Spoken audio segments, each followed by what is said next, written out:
10 kg fat loss ಮಾಡೋಕ್ಕೆ ಎಷ್ಟು ದಿನ ಆಗುತ್ತೆ? ಫಾರ್ ಎಕ್ಸಾಂಪಲ್ 90 kg ಇರೋ ವ್ಯಕ್ತಿ 80 kg ಆಗಬೇಕು ಅಂದರೆ 1 kg ಫ್ಯಾಟಲ್ಲಿ 7700 ಕ್ಯಾಲೋರೀಸ್ ಇರುತ್ತೆ. 10 kg ಫ್ಯಾಟ್ ಕರಗಿಸ್ಬೇಕು ಅಂದರೆ 77,000 ಕ್ಯಾಲೋರೀಸ್. ಅದನ್ನು ಬರ್ನ್ ಮಾಡಿದ್ರೆ 10 kg ಫ್ಯಾಟ್ ಲಾಸ್ ಮಾಡ್ಬೋದು. ಡೈಲಿ 10,000 ಸ್ಟೆಪ್ಸ್ ವಾಕ್ ಮಾಡಿದ್ರೆ ಅರೌಂಡ್ 500 ಕ್ಯಾಲೋರೀಸ್ ಬರ್ನ್ ಆಗುತ್ತೆ. ಸೊ 77,000 ಡಿವೈಡೆಡ್ ಬೈ 500 ಅಂದರೆ 154 ಡೇಸ್ ಆಗುತ್ತೆ. ಅಂದರೆ 5 ಮಂತ್ಸ್ ಆಗುತ್ತೆ 10 kg ಫ್ಯಾಟ್ ಕರಗಿಸೋಕ್ಕೆ. ಇದನ್ನು 3 ಮಂತಲ್ಲಿ ಮಾಡಬೇಕಂದ್ರೆ ಕ್ಯಾಲರಿ ಡೆಫಿಸಿಟ್ ಮಾಡಬೇಕು.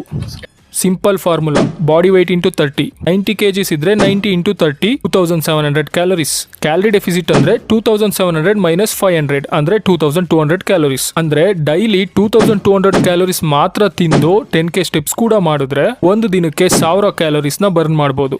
ಅಂದರೆ 77,000 ಕ್ಯಾಲೋರೀಸ್ ಡಿವೈಡೆಡ್ ಬೈ 1000 ಅಂದರೆ 77 ದಿವಸದಲ್ಲಿ ನೀವು 10 kg ಫ್ಯಾಟ್ನ ಕರಗಿಸ್ಬೋದು. ಅಂದರೆ 2.5 ತಿಂಗಳಲ್ಲಿ. ಈ ಥರ ಫಿಟ್ನೆಸ್ ಟಿಪ್ಸ್ಗೋಸ್ಕರ ಫಾಲೋ ಮಾಡ್ಕೊಳ್ಳಿ.